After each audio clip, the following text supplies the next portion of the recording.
Peace, peace, peace. Shalom, shalom. Shalom. Salamu alaikum.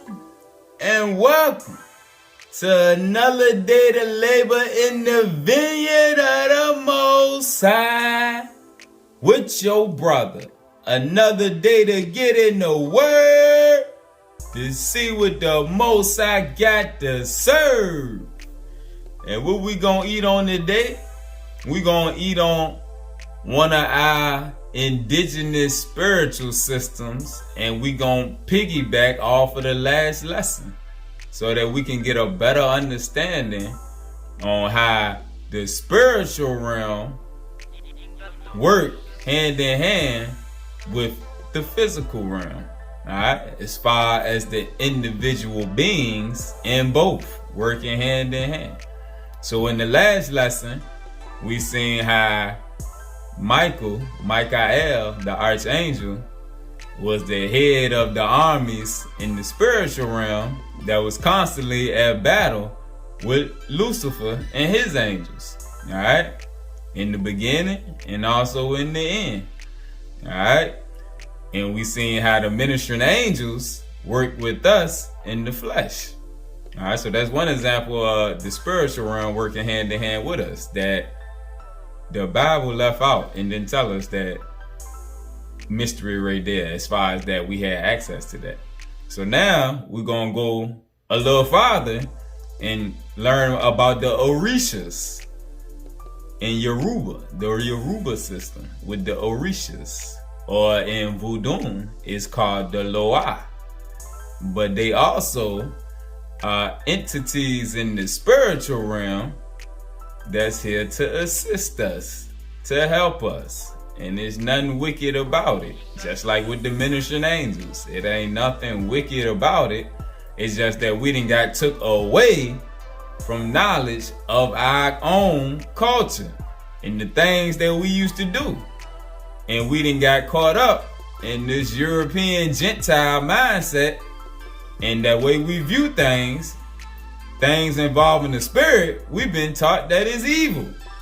And it's been tampered with in the Bible. How a lot of the things that we did in our spiritual systems, we view it as evil now. Alright, but Voodoo, it wasn't an evil practice. That's how the Haitians overcame the French. But it wasn't nothing evil about it. Just like Ifa, Yoruba.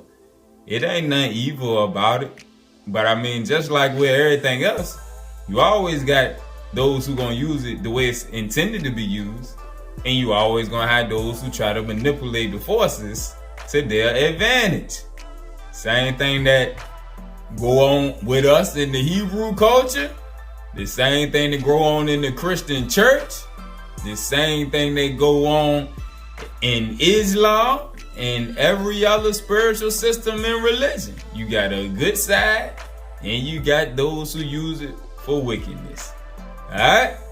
So let's eat. We're going to start in Doctrine and Covenants. Doctrine and Covenants, chapter 7. And we're going to see how John the Beloved, who wrote Revelations, how he ended up being a ministering angel. Alright? So when he died and got translated, he became one of the ministering angels.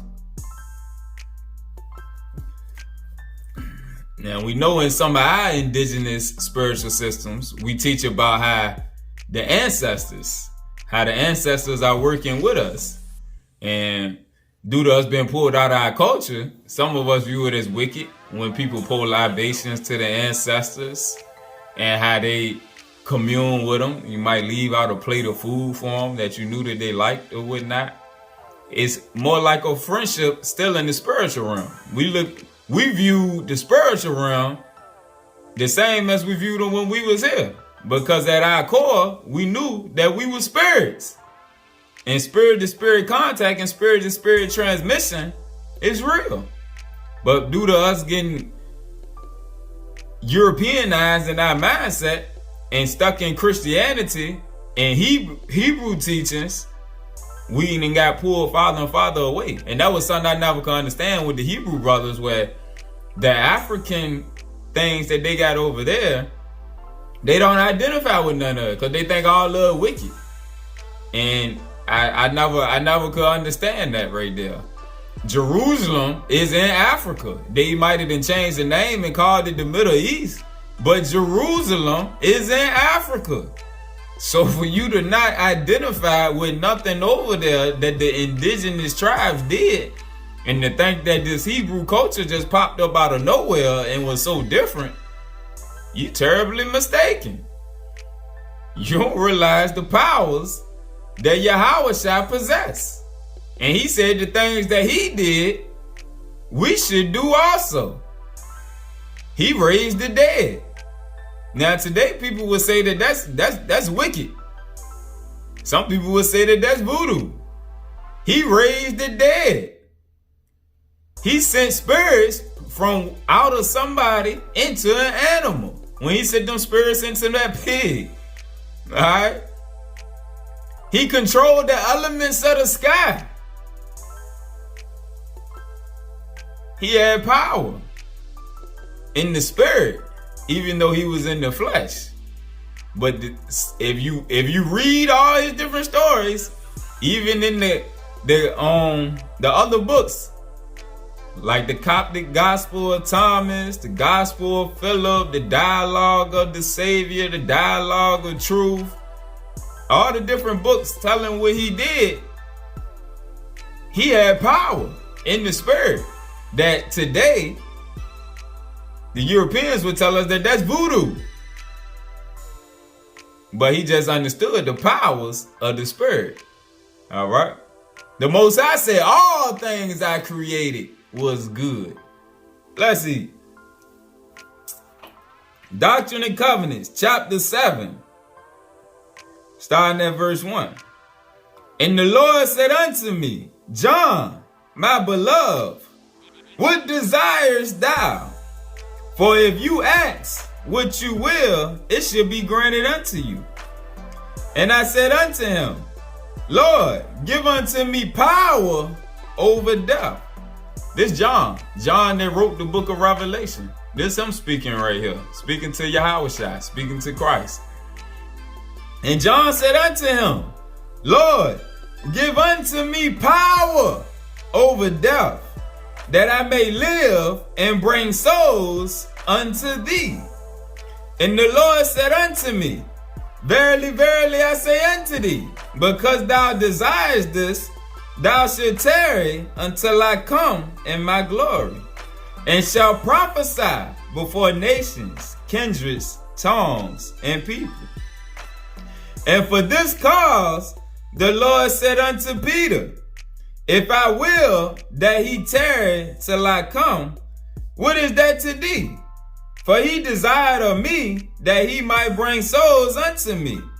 But thou desirest that thou might speedily come unto me in my kingdom. I say unto thee, Peter, this was a good desire, but my beloved has desired that he might do more, a greater work yet among men than what he has done before, than what he has done already. Yea, he has undertaken a greater work. Therefore, I will make him as a flaming fire and a ministering angel. I will make him as flaming fire and a ministering angel. He shall minister for those who shall be heirs of salvation, who dwell on the earth. He shall minister for those who shall be heirs of salvation. He was ministers unto the righteous in the spiritual realm. Yea, he has undertaken a greater work. Therefore, I will make him as flaming fire and a ministering angel. He shall minister for those who shall be heirs of salvation, who dwell on the earth. Alright? So what we see, John the Beloved was made into a ministering angel. Alright? After he left the flesh, he went into the spiritual realm and still was prophesying. Still was bringing salvation unto the righteous. So that's an example right there, following along what we went into in the last video with the ministering angels who was under Michael, under Michael, who was the Holy Ghost, who was at the head of the army of the ministering angels and the other angels who had their different purposes. Now we just starting to expound and see more of it. All right? We gotta start to see more of the workings of the spiritual realm and the government in the spiritual world. All right? We done got blinded to the hierarchy to where all we see is Jesus and angels. But it's more to it than that.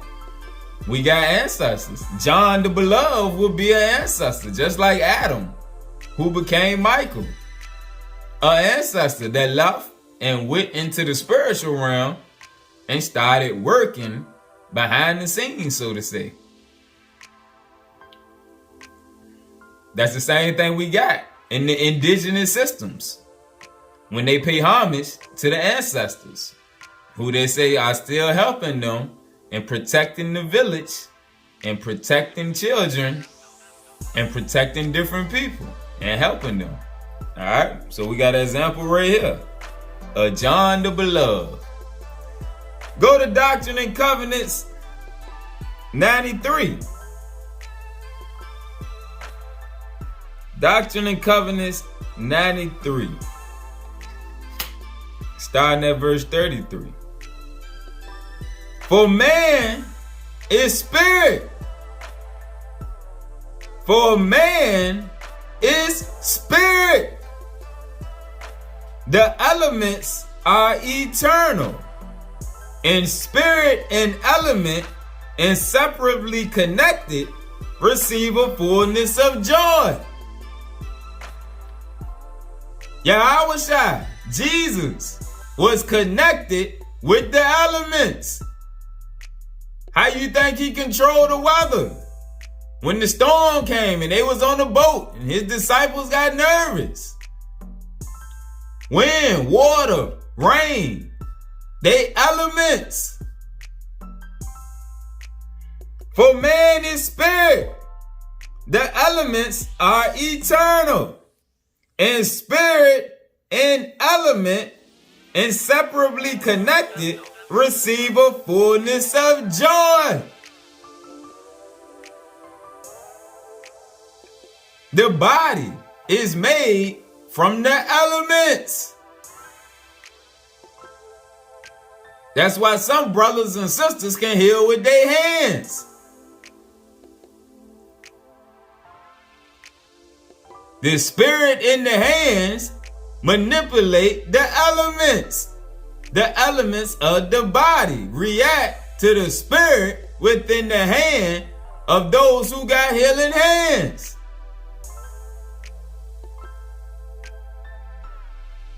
We've been made to think that all this stuff is taboo and wicked. We was into all these things. The spirit got power and is connected to the elements. And when separated, man cannot receive a fullness of joy. The elements are the tabernacle of God.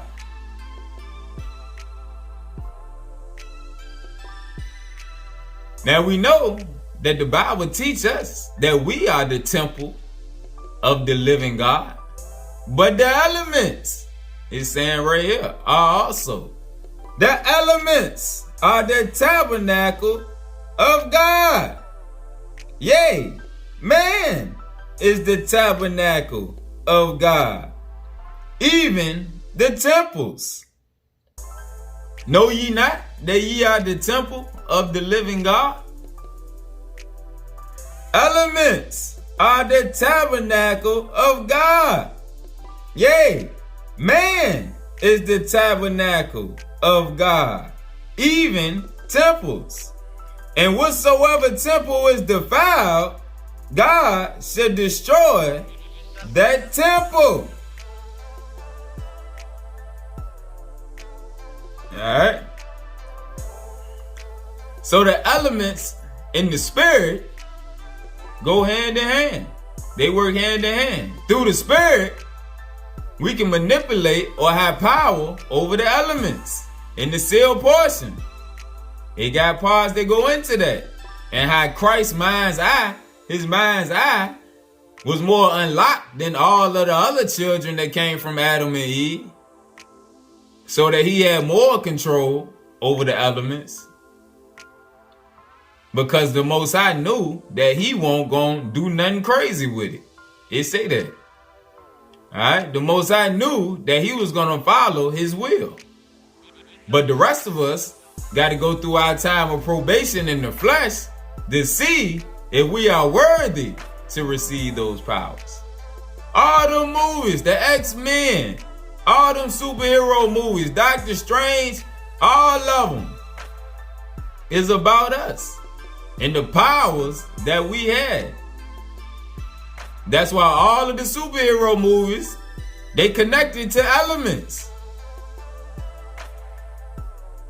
They connected to different elements. And we see right here that we got the power to operate with the elements. Let's go to the sealed portion. Sealed portion. Chapter 7. Sealed portion. Chapter 7. So if we got the power, just like Christ had the power, and then the forces in the spiritual realm work with man in the flesh, that's power. Now we getting a better understanding of how the Haiti Revolution worked. You have the spiritual realm working hand in hand with the physical realm,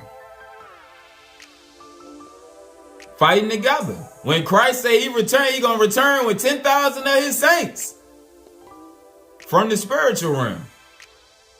And they gonna link up with the 144,000. High priest and priestess. High priest and priestess, male and female, the 144,000 who done been unlocked. And the scriptures teach us that that ain't an exact number, but it's roundabout, showing that it's only gonna be a remnant that's going to be unlocked to receive them abilities. Sealed portion, chapter 7, verse 56. And the Father caused a veil to be placed in the world that he had created. And this veil allowed those that were made of spiritual element to observe all things whatsoever that transpired in the mortal world, but did not allow those of the world or those who were mortal in the flesh to observe the things of the spirit world. 59. And the spirit can also move in the realm in which it had been placed. And when it moved, being created of eternal element, it also displaces the other elements that exist. And in this way, a spirit creates the sensation of wind that is felt by a mortal.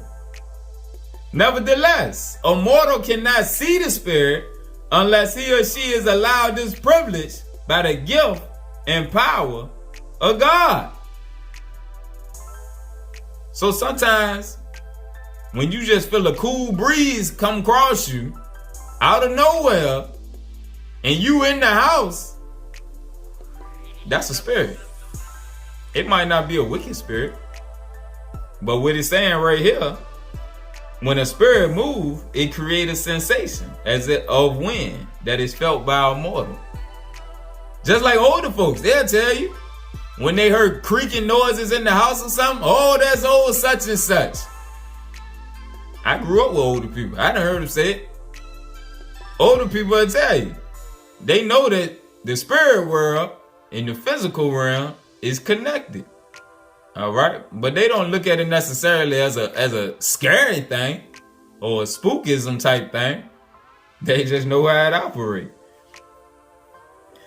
And then, talking to different brothers and sisters, some of us got the gift of sight. We can see the spirits, like it say right here. A mortal cannot see the spirit unless he or she is allowed this privilege by the gift and power of God. That's one of the gifts of the spirit right there. Some of us got the ability to be able to see them. I done talked to older brothers and sisters that done told me they can see spirits. See them clear as day.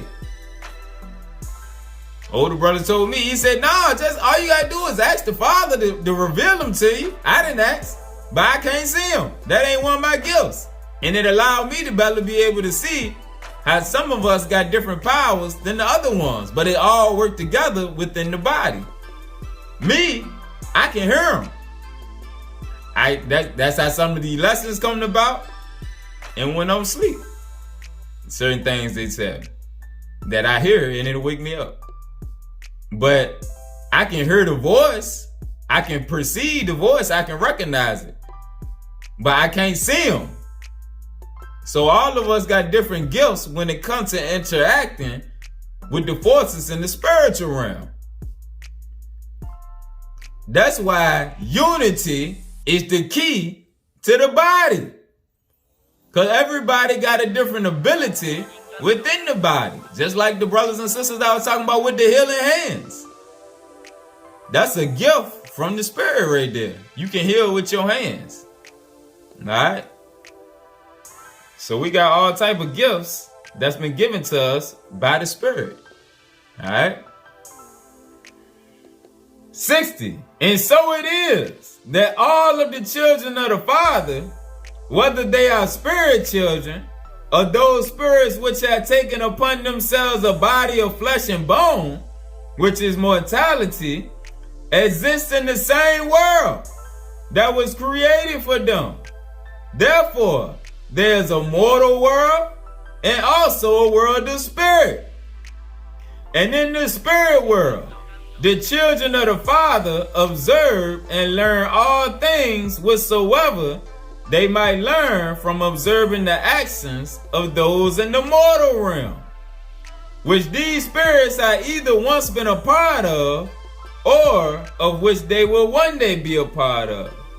Thus, we can see the wisdom of God in allowing his children to view the experiences of mortality, whether they are a spirit or a living soul.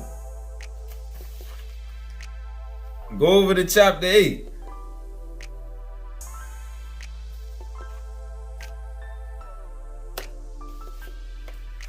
Chapter 8, verse 5.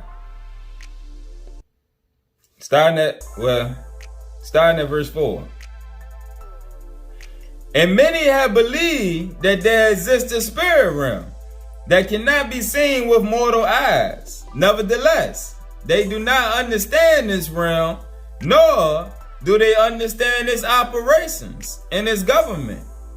Behold, after the Father had created the world on which he would allow his children to be tried and tested and proved to themselves what degree of happiness best suits their individual needs and desires of happiness, yea, after he had created this world, he confines all of his children to this world, and gives a commandment unto them that they should remain therein until he have finished his work and his glory, and have prepared the mansions where each should dwell according to each of their desires of happiness.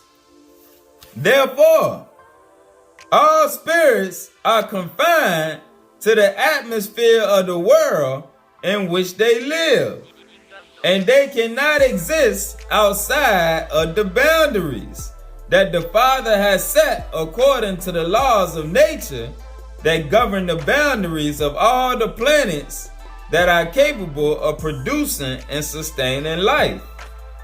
And within these boundaries, the spirits interact with spirits of those that are confined to a body of flesh and bone during the days of their probation.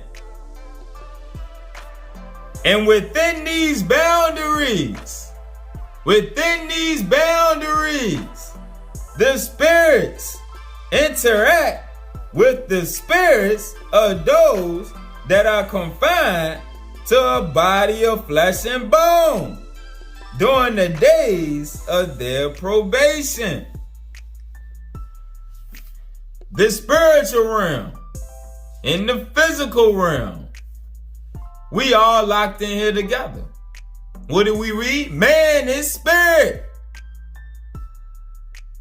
When you forget that you a spirit, you easily blindsided and manipulated by those in the spiritual realm. Lucifer and his angels take advantage of our ignorance. And that's why they fight to keep us under that veil of darkness.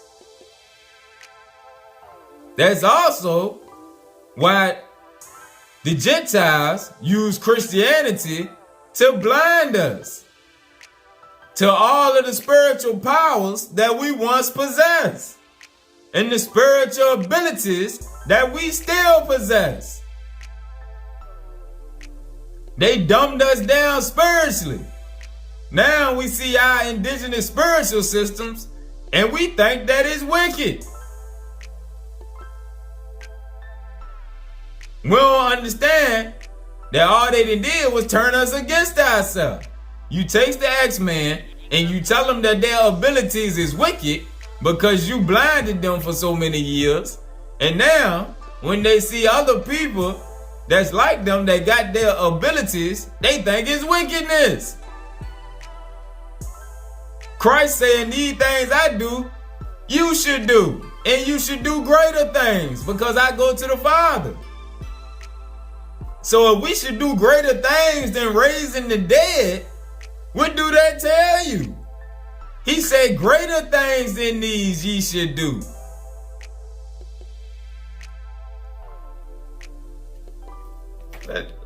Let's go there right quick. Because in the church, they don't talk about this right here. But he said, greater things ye should do, because I go to the Father. Greater things.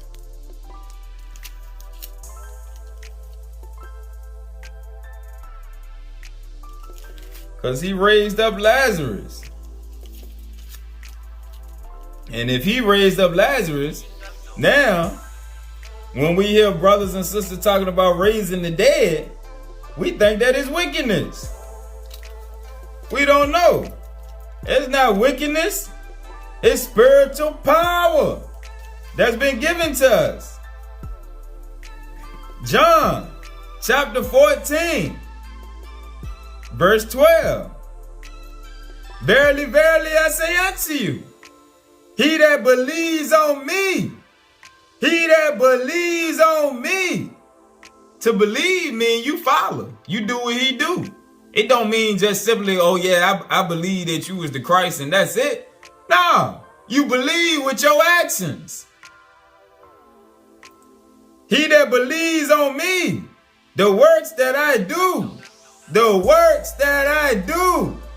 shall he do also. Shall he do also. Him and her. All of us got these abilities. That's true believers.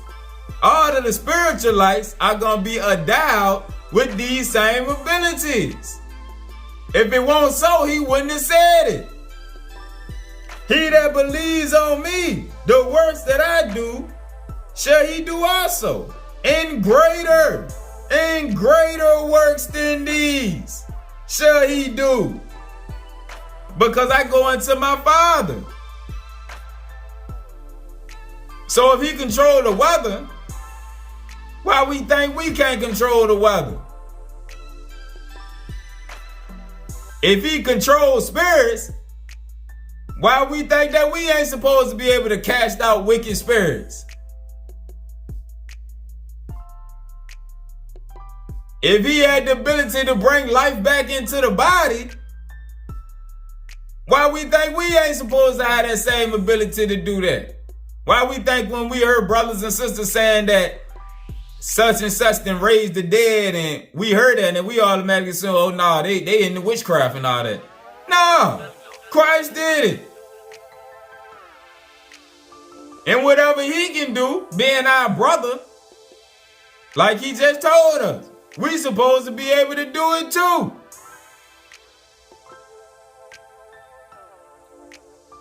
He had the ability to perceive thoughts and all of those things.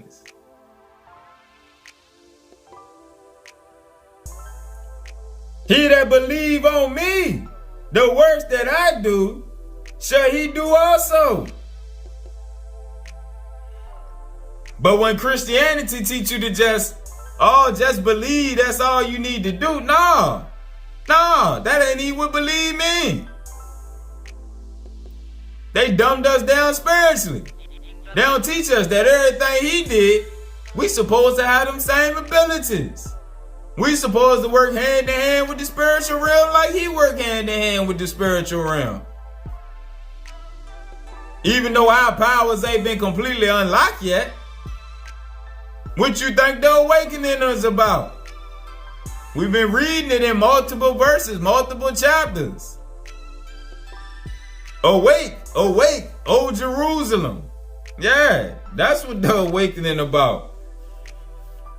We going back to how we was.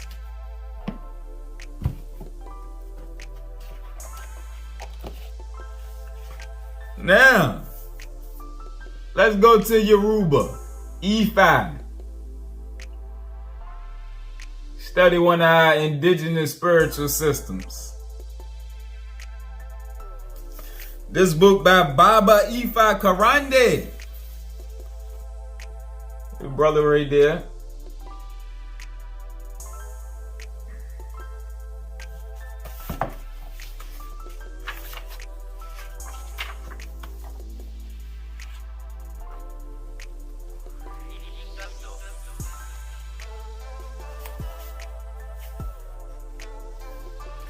To reinvestigate the African or indigenous cultural structure is to reawaken and strengthen the African conceptual consciousness. To be able to conceptualize is one of the higher orders of thinking, which inevitably leads a person or people to a greater logic. What's conceived or born from this logic is that oneness with the potential of the creative essence brings about oneness in the potential of the human essence. The aim of man's mystical search is to acquire an imperishable consciousness through a progressive communion of his physical body with his spiritual being and his kinship with his divine cause.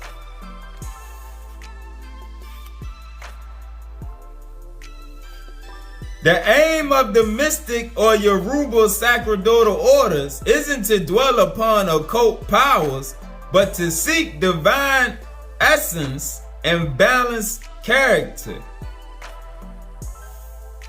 Yoruba is a divine journey to the inner self and to God consciousness.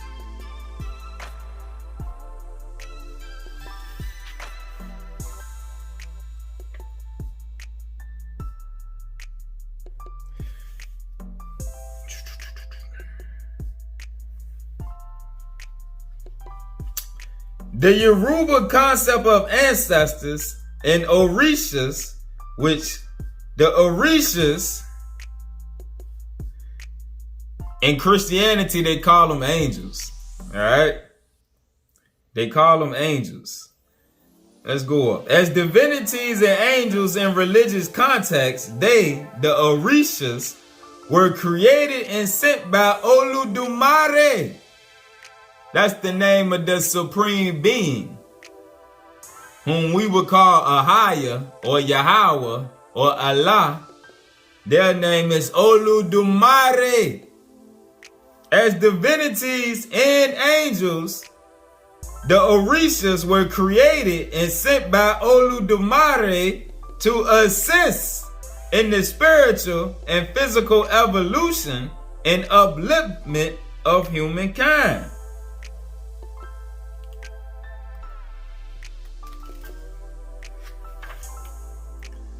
So just like we just read at the beginning about John the Beloved, who Yahweh told him that because that's what he wanted, he allowed him to be a ministering angel to continue prophesying and uplifting the righteous after he left the flesh. So it's the same thing we seeing here, that the Most High, Oludumare, sent the Orishas to assist in the spiritual and physical evolution of those in the flesh. In Yoruba, there is no Satan or devil.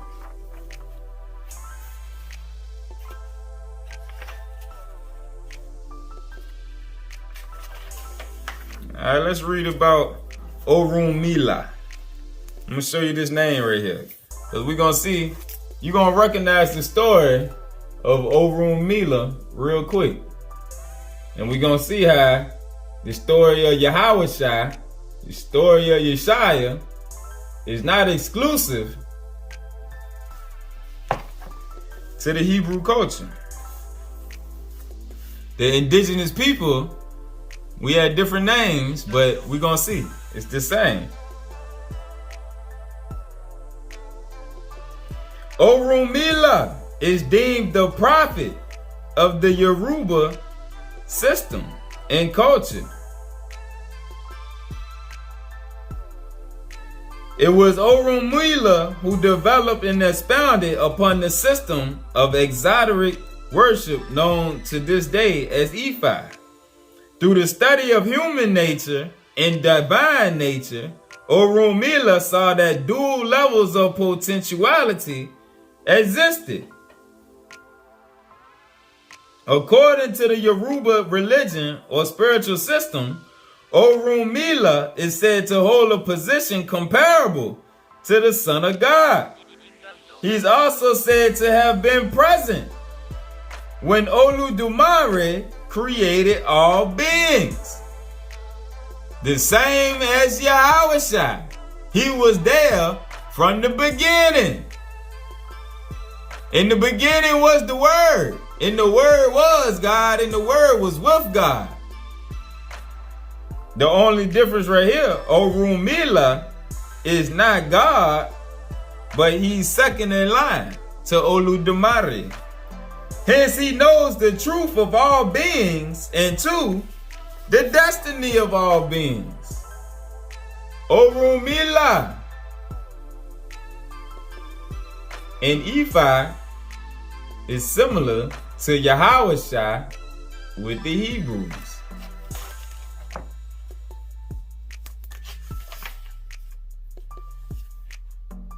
Orumila is the most esoteric of Yoruba entities of light. Yoruba entities of light, the children of the light. He acts and speaks, yet has no physical form. There are no sculptured reflections of Orumila. Alright. His great intelligence superseded all known teachings, and his divine nature was seen as a blessing of the Orishas, or what we would call the angels.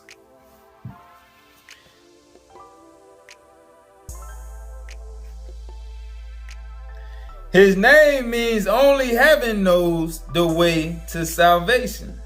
Clearly, this indicates his prophetic and messianic status among his followers.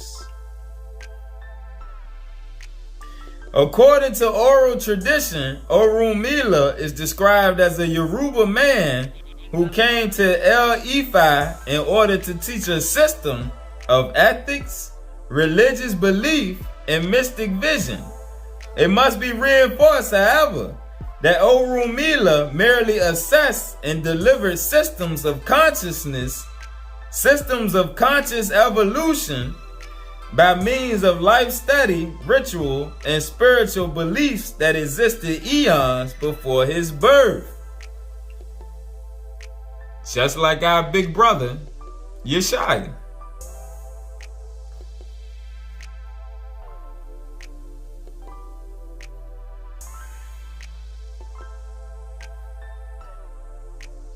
He is said to be Ibakiji Oludumare, meaning God's second in command. Orumila is the focal point of ancient religious practice, the same as Yahushua.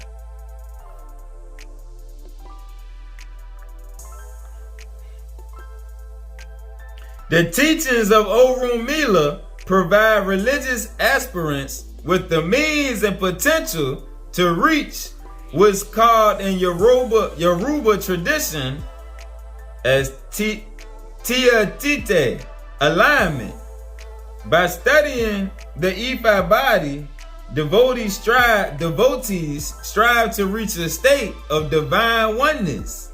This oneness comes about when one's earthly consciousness is developed and elevated to the place of unification with one's heavenly consciousness. Orumila also teaches that such an endeavor is arduous and takes years of soul searching and effort. Those who embark on the spiritual journey need to do so with a focused mind, a pure heart, and with deep sincerity. For although the attainment is glorious, the pitfalls are horribly devastating.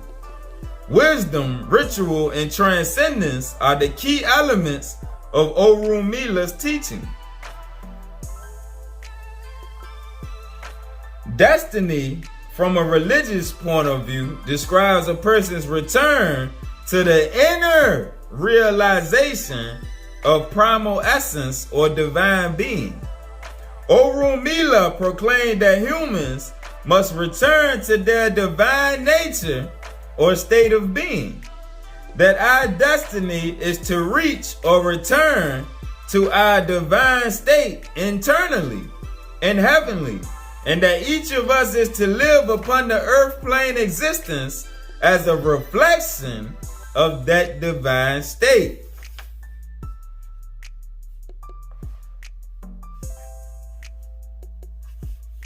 Orumila continues in his religious body known as Ife that one's destiny can be reached through the divinatory process left to us by the ancestors, prescriptions of ritual and sacrifice to the spiritual dimensional beings whose forces impact upon human development and evolution, the moral ethics that humans must adhere to in order to be victorious over oppressive human acts and malevolent or wicked spirits.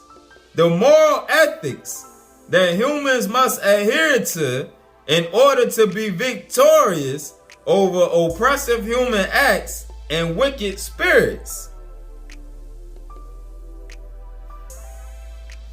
The ancients or elders, who are the Ife body and body, are known in total as the Odoo. The Odoo are comprised of 16 heavenly prophets who existed when the earth was very young, sent to the earth by the heavenly council. They imparted their divine essence and prophesied. They relied on both heavenly and earthly life experiences so as to relate to and then elevate the consciousness of the people. These 16 ancients revealed themselves to Orumila and are now said to be his heavenly disciples. from a timeless cosmic eternity. The priest and priestess of Yoruba are set to learn and apply the knowledge and ancient wisdom of the Odoo, who are the elders or the heavenly prophets, so as to present ways of transcendence and salvation to spiritual seekers. Alright. Orumila was able to reach the conscious height of the heavenly prophets and thereby reveal the holy messages that they embody. Just like Yahweh. The ability to achieve this state is manifested in the ability to divine. The Orishas are manifestations of heaven sent to continually wrestle with the human nature in order to uplift it. And remember in the last video we were seeing how Michael and his army was wrestling with Lucifer and the fallen angels. Alright, he was wrestling with them and trying to feed the righteous to be able to overcome them. So what we're saying right here is a different aspect of the work in the spiritual realm. Alright, so really it's just adding on to each spiritual system or different religions, whatever you want to call it, is another piece of the puzzle. Alright, so what last video we seen the hierarchy with Michael and his angels who fight against Lucifer and his angels. Alright, and how they fight to elevate the righteous to keep them on the journey. The spirit of repentance being one of the angels in Michael's army to keep us on the right path away from the traps of the enemy. Now we seeing that the Orishas are manifestations of heaven or the spiritual realm sent to continually wrestle with the human nature in order to uplift it. So they sent to wrestle to get us away from our carnal nature. Alright. The Orishas are manifestations of the spiritual realm sent to continually wrestle with the human nature in order to uplift it, to purify it. The Ajogun are the wicked beings. The Ajogun are the demonic beings. They are earthly and heavenly forces. They are earthly and heavenly forces whose destructive intent is to keep us earthbound, waylay our evolution, and offset our salvation. So we see the duality, just like we seen with Michael and his angels fighting against Lucifer and his angels. The only thing is no head devil right here. It's just those in the spirit realm who have fallen and they seek to do their own will and not to uplift, but to bring down. All right. So it's still a duality. All right. The Orishas are trying to uplift us, while the Ejogun are trying to keep us carnal.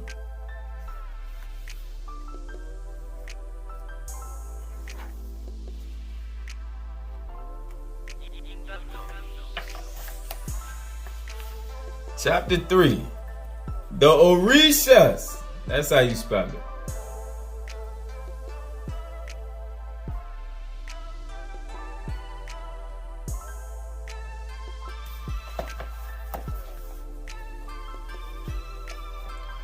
Alright, so let's learn about the Orisha.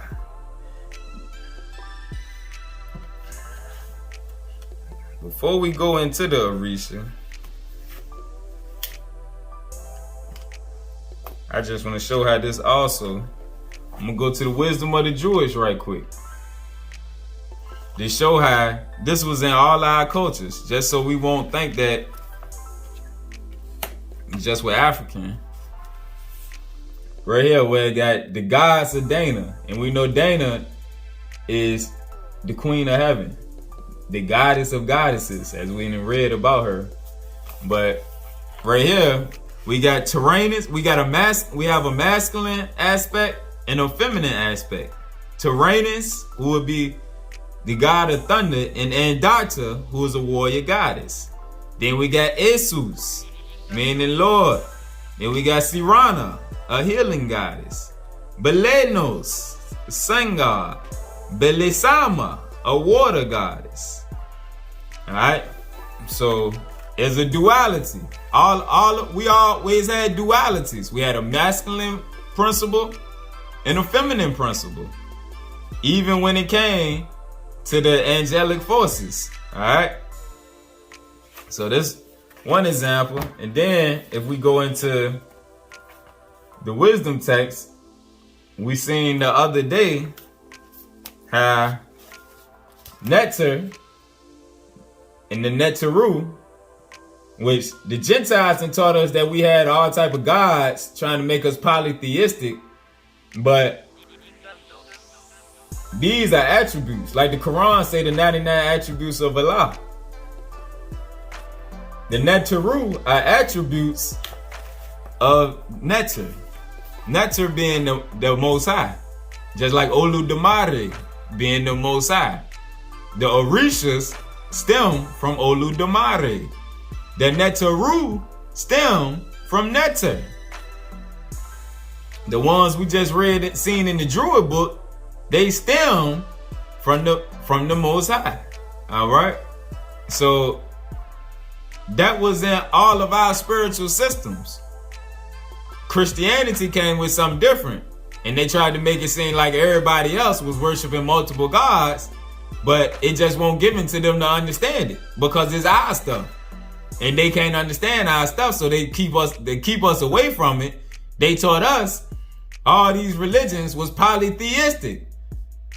That's why the word God is a play on words. Nectar was the supreme being. Oludumare, the supreme being. The Most High, the supreme being. Alright? But when you put the word God in play, and then you go to the gods and goddesses of Egypt, and in that book, the gods of Dana, the word God is what throw us off. And like the Bible said, there are many gods. And even Christ said, is it not written in your law that ye are gods?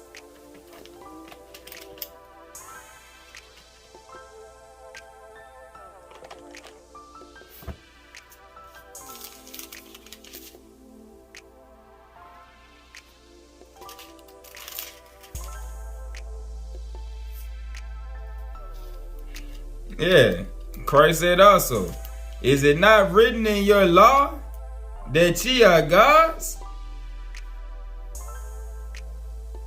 So, it's many gods, but the supreme being is one. All right? It's one supreme being that everything else stems from. And that's where the confusion come in because of that word God. It's a play on words. That's how they trap us. And so then when we start seeing some of our indigenous culture, spiritual systems, and we start seeing that word God thrown around everywhere, we dismiss them as they pagan worship. And that's the way Christianity then trapped us and then got us to turn against ourselves. And then we start seeing the things that they was doing and how they able to use, or not to say manipulate the spiritual realm, but they able to use the spiritual realm to work for their benefit. They didn't taught us that that's wicked. But when we see it on all these superhero movies, we look at it as something cool, not realizing that all they doing is taking stories from our culture and our history and getting it back to us in the movies, showing us the abilities that we had. All right.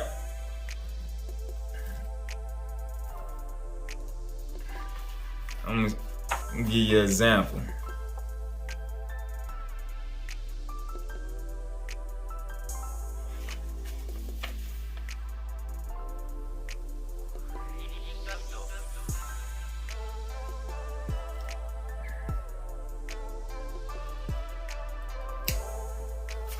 Give you an example out of the Mommy Waters book. Alright? It's a priesthood called the Mommy Water priesthood. I'm gonna show you. I'll show you the lady that's the head of it now. She a Voodoo priestess.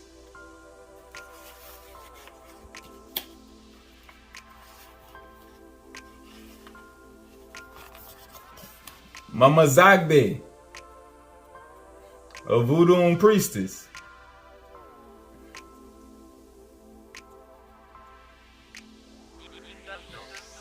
But she's not wicked. She's not into witchcraft. Even though, just like any of the rest of our religions, it's some parts of it that's corrupted. No different than Hebrew or any of the rest of them. It's parts that are off, or what we would consider idolatry. But just like we do when we study Hebrew, Christian, the Quran, anything else, the spirit show you it's true, and you dismiss the other part of it. Alright? So let me get this example here. The Black Amazons. And if you know anything about the Black Amazons, the movie Wonder Woman was about the Black Amazons, that tribe of women out there, of black women that had powers. And in this figure right here, it says Libyan Amazonian queen Penthesilea, who led her army of warriors against the Greeks during the Trojan War.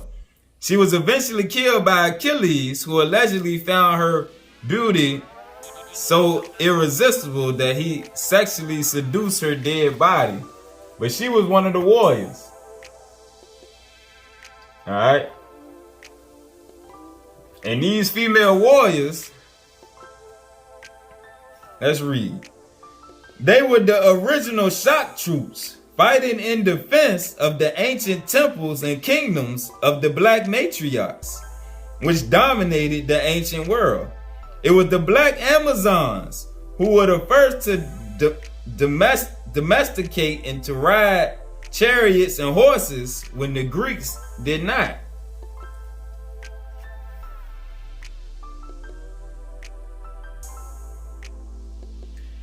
The Greeks, who feared and hated the Black Amazons, fought voracious battles against them.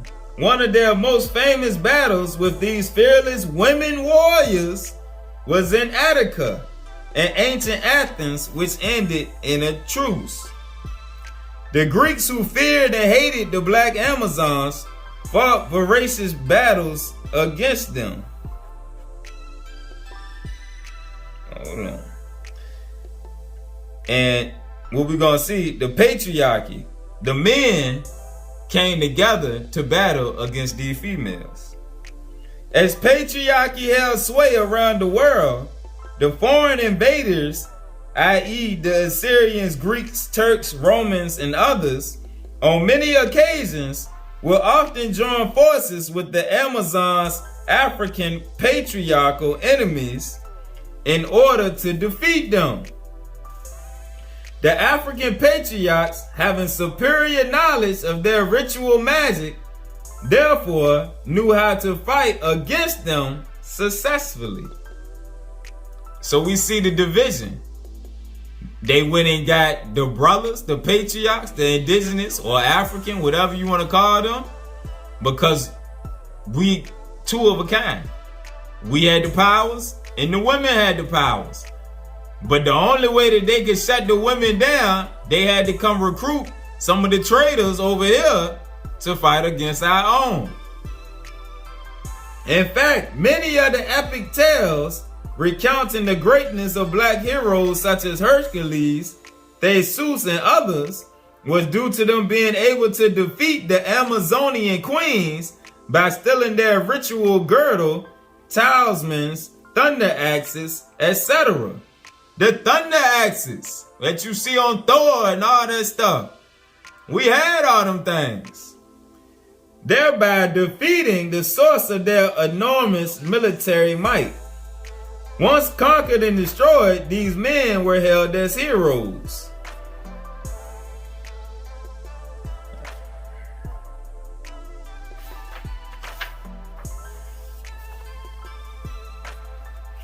Alright? But these females had the powers. They had spiritual powers that the Turks, the Greeks, the Assyrians, and them didn't have. That's why the gun was the greatest weapon that they received. They couldn't fight against us spiritually because of the powers we had.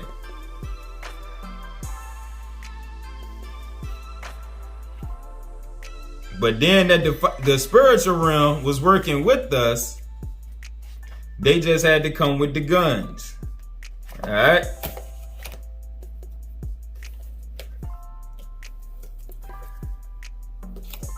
Now let's go back to the Orishas. And now we get a better understanding of how in Haiti, with the Haitian Revolution, and you always hear how ever since then, Voodoo was considered evil and witchcraft. And they turned us against it. They don't want us working with the power of nature and the spirits. Back to the Orishas. The Yoruba contend that the study of nature is foremost. Nature is viewed as the manifestation of Oludumare, or the Most High, through infinite degrees of material and spiritual substance. That essence is the inherent force of all creation. The emphasis of such study or worship isn't centered on the physical object or tangible, but on the life force. The life force and energy and consciousness that brings about its form. The tangible object, which you can see, is but a symbol of the eternal existence that created it. Oludumare is also called the Lord who corrects wrongs on earth, the creator of all beings, owner of heaven, creator and owner of the breath of life. Oludumare is in all things, as the essence, as the Ashe is the primal essence of all things. Alright, the Ashe, the inherent force of all creation. And is that the same thing that we read in the Bible when it say God is in and through all things? Oludumare, the creator, must be seen in all things and recognized among devotees as core to the Yoruba faith. Humans devoid of the oppressive ego must see themselves as also part of Oludumare's creation and behave accordingly. In respect to the Orishas, it is to be understood that as divinities or avatars or supernatural forces, they too are a part of the universal essence and energy, spirit. And they're comprised of greater heavenly properties and are closer to the source of existence. Their ability to act on behalf of human beings is generally stated as divine intervention. Such intervention is brought about by divination, belief, faith, prayer, song, offering, sacrifice, and praise. The human consciousness needs to pass through stages of development in order to attain the highest levels. The Orishas symbolize the forces and forms of human divinity's potential. Their names and images, as pictured in the myths, define such principles and functions, and they are offered that the student may learn to know them and seek them in him or herself. Alright, and that's like with the Neteru that we showed the picture of, the different gods of Egypt. Alright, each of them represent something different, and it's a masculine and it's a feminine aspect. I'm going to show you another diagram of it, all right, out this book, which we're going to get into this book one of these days too. All right.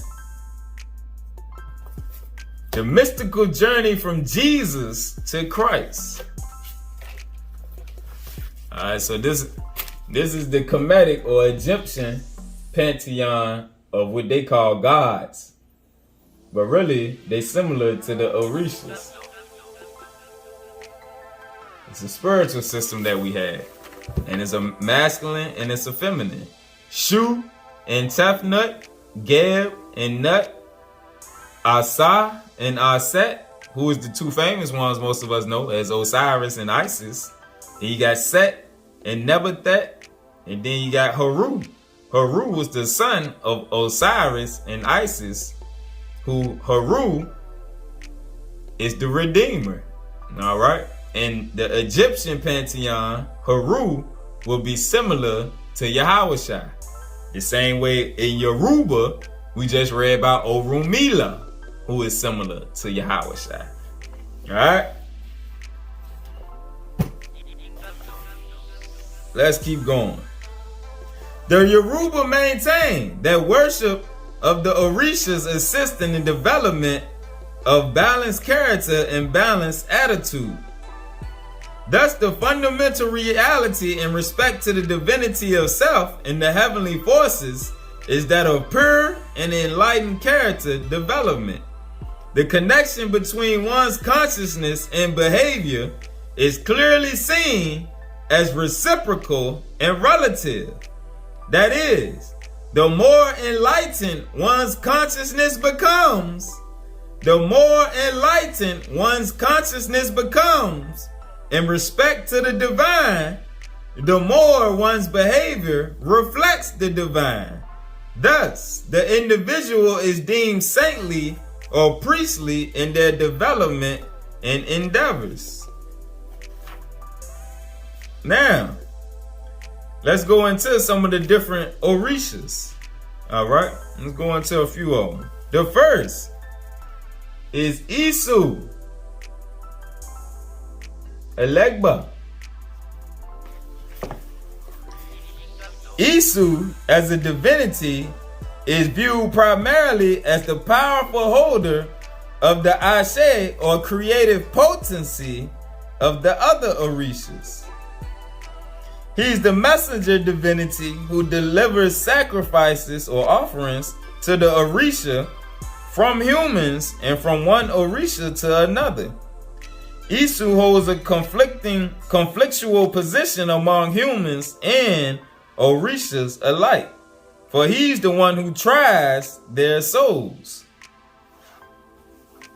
The Yoruba tradition holds that Isu maintains relationships with the spiritual world and with human beings on earth. With regard to the spiritual world, he maintains close relationships with Orumila, who is notable for his wisdom and who knows the wishes of the deity and the divinities. All right, so Isu works with Orumila.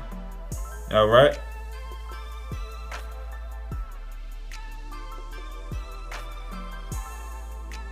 And he goes between the other Orishas and the humans. Obatala. That's the next one we're going to read about. Obatala represents the idea of ritual purity and ethical purity symbolized by immaculate whiteness of cloth associated with him. Obatala is viewed as the most intelligent and even-tempered of the Orishas. Not only is he the father of the Orishas, but he's also the molder of human form on earth. He's the creative sculptor that forms the embryonic body of infants inside the womb. It was Obatala who first formed humankind out of the earth's clay. Obatala is Oludumare's prime emissary on earth. The followers of Obatala and others appeal to him for children, prosperity, the avenging of wrongs and the curing of illnesses and deformities. All right. So what they make offerings to Abatalafa is for their children, for prosperity, for helping with avenging of wrongs, and helping with illnesses and deformities. All right. So we got entities in the spiritual realm who assist with deformities of the body. All right. And who fight in our way, avenging us and curing illness. Next will be Osun. Osun. Osun is the Orisha of unconditional love, receptivity, and diplomacy. She, right, we always got masculine and feminine, she's known for her sensuality, fine artistic development, and beauty. Osun is a river divinity, symbolizing clarity and flowing motion. She has power to heal with cool water and to divine based on her dream revelations and sensual perception. Osun is also the divinity of fertility and feminine essence.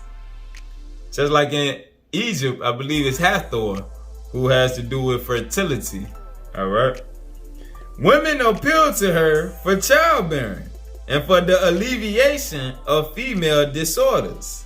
She's fond of babies and sought if a baby becomes ill. All right. So we see the role of this feminine deity right here. All right. This feminine Orisha. Women appeal to her for childbearing and for the alleviation of female disorders. She's fond of babies and sought if a baby becomes ill.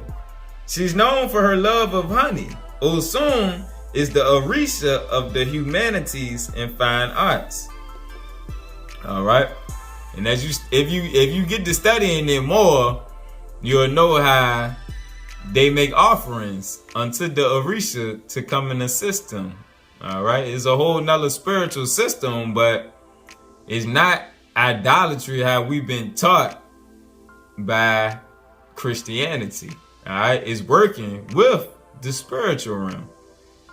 All right. The Most High say don't create no divine graven images and worship the images like Abraham daddy. All right. Like if you got a little statue and you going up just praying to that statue every day and worshiping that statue, that's idolatry. But when you working with the spiritual realm, you working with spirits. And like we read in the sealed portion, all of us was put here together. All of the children of Oludamare or the Most High or Ahaya was put here together. So we can work one with another for the good of the all. All right? There's no wrong in that. The wrong is when you start worshiping false idols and worshiping the works of man's hands, which graven images are the works of man's hands. All right.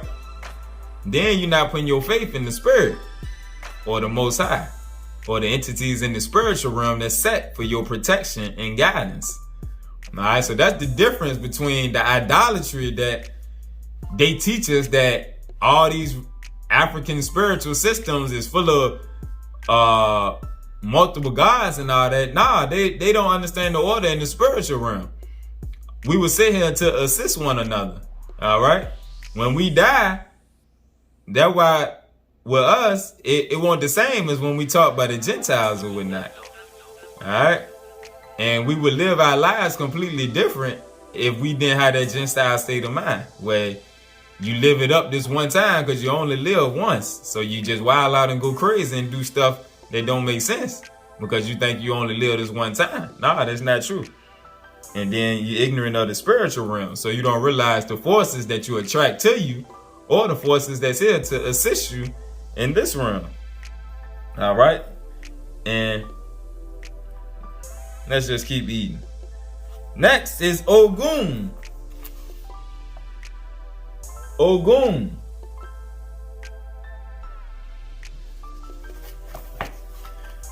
Ogun is the divinity of iron, and all that iron becomes. He's the patron of blacksmith, hunters, and warriors. Ogun is also the divinity of clearing paths, specifically in respect to building civilizations. Ogun is the essence of divine justice and truth on earth. He's known for his keen insight into the hearts of men. He's the liberator and executioner in the world. Next, we got Yemoja or Yemaya.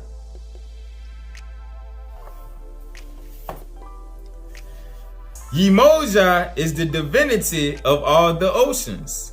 She's said to be the mother of all Orishas. Same way Obatala is the father of the Orishas. She's said to be the mother of all the Orishas, and expresses her mothering throughout the earthly and heavenly realms.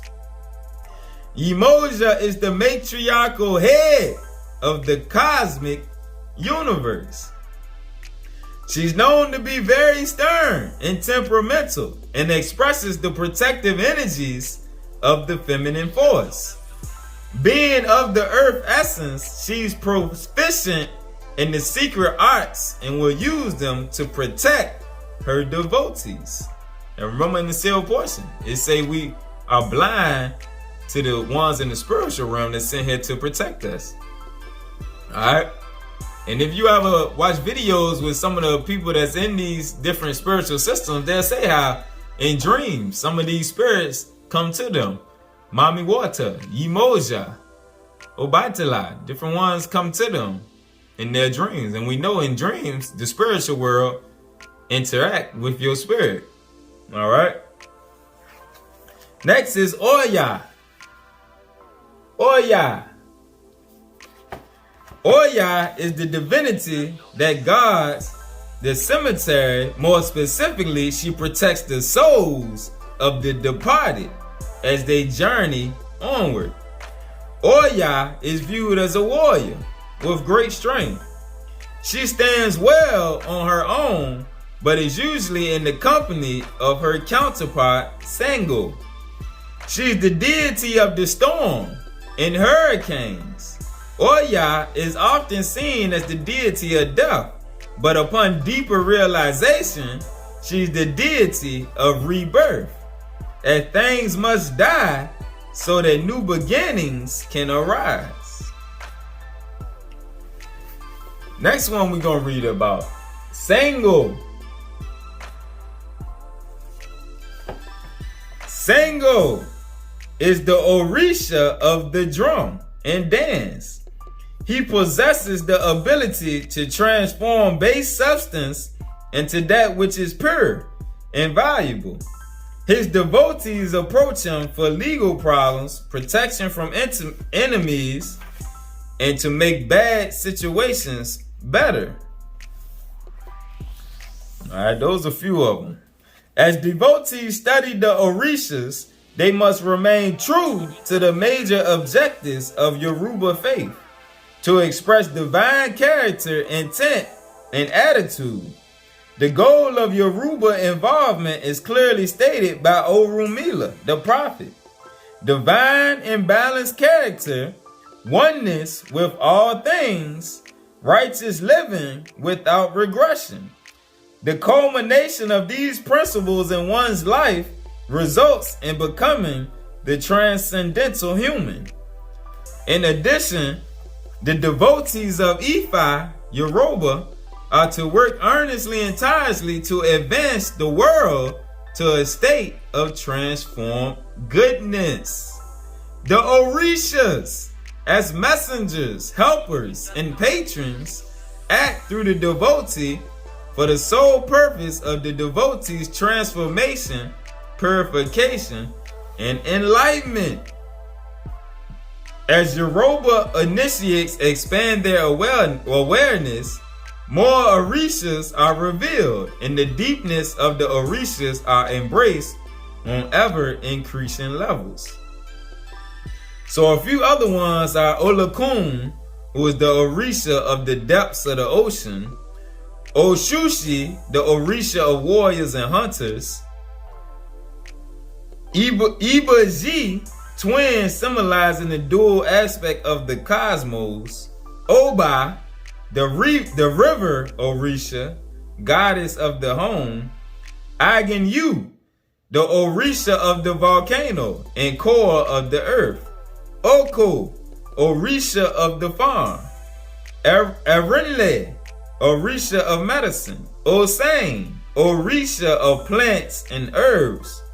Babaluaye, Orisha of sickness and epidemics. All right. So what we see is all the Orishas represent all the different aspects of nature. And like we read in the beginning, the whole thing is for us to become one with nature. All right. Nature, spirituality is a oneness with nature. And that's where following the Gentiles, we didn't went wrong. Because the Gentiles destroyed nature. All right. In the beginning, we read, nature is viewed as the manifestation of Oludamare through infinite degrees of material and spiritual substance. All right. The Netaru are different aspects of nature and attributes of the Supreme. We read in the beginning, man is spirit, and spirit and elements. The elements are all through nature. Man and element is inseparably connected. And when connected, it brings a fullness of joy. We're supposed to be one with everything within creation. The trees, the bees, the leaves, the wind. Everything got a spirit of life within it. The circle of life, just like on the movie The Lion King, the circle of life. Everything within creation goes hand in hand. When you study the Watchers in the books of remembrance, the Urka Dashai, the Watchers of man, they connected to the elements of creation. All right. So let's see right here. Right here is, in Yoruba, is called the Orishas. But in Vodun, the Orishas are called the Loa. But they are similar. Over here you got the Vodun, and over here you got the Ifa or the Yoruba. And they similar. So when you read or hear about the Haitian Revolution and how the Gentiles always talk about they was doing voodoo and they was wicked because they was doing all that voodoo stuff and how they done made us hate it, really is working with the spirits within creation, the spiritual realm. It's nothing wicked about it. The back of the book said the author Karande traces the concepts of the Yoruba religion through its interest into the Americas via Haiti, Puerto Rico, Brazil, and Cuba, and variations on the Yoruba tradition such as Santeria and Vodun.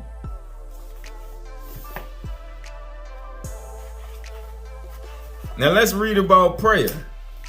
It's a section in here about prayer. All right. So we won't think that it got nothing to do with idolatry. Prayer. Prayer is the means by which the conviction that God is becomes instilled. Again, prayer is the means by which the conviction that God is becomes instilled. God becomes, through prayer, a living force in the life of man. The Most High becomes, through prayer, a living force in the life of man. The real conviction that God is comes to man not by belief that there is a God in the outer world, but in the realization of the divine within himself. The real conviction that God is comes to man not by belief that there's a God in the outer world, but in the realization of the divine within himself. Is it not written in your law that ye are gods? Psalms 82:6, ye are gods, but ye should die like men. And this realization is attained through prayer. Prayer generates a moral force, which not only changes our lives, but the lives of others also. In the Yoruba religion, prayer is very important. To make supplication to one's consciousness, the ancestors, the Orishas, Orumila, and Oludamare is an essential part of Yoruba worship. It's to be understood that prayers to the divinities are for the purification and elevation of base human qualities. The highest form of prayer is that of the devotee asking for nothing except transcendence and protection from negative forces.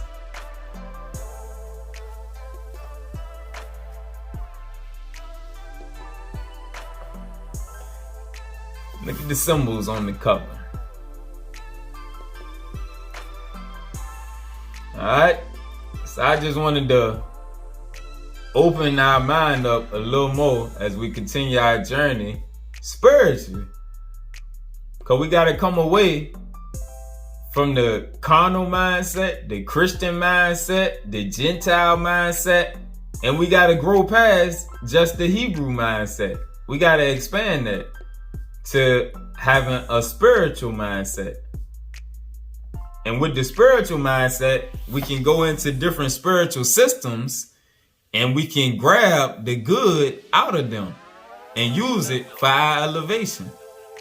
And now we get a better understanding of how entities in the spiritual realm that lived in the flesh, that's gone back to the spiritual realm, work hand in hand with the ones of us that are in the flesh. And they're here for our assistance and our development, our growth, our uplifting. They're here to fight with us in the fight. But we done been taught to think that working with the spiritual realm is witchcraft. But that's just the programming of the enemy. All right? That was how they shut us down. But now that we awakening and we coming back to knowledge of the spiritual things and spiritual world, the spiritual lights can absorb this and eat from it the good. All right? So in all these spiritual systems, whatever you find is good, is beneficial, there's nothing wrong with you using it. It's not idolatry to work with the spiritual realm. Alright? So them just some misconceptions that we needed to clear up as we grow and continue on our journey. Alright? Peace.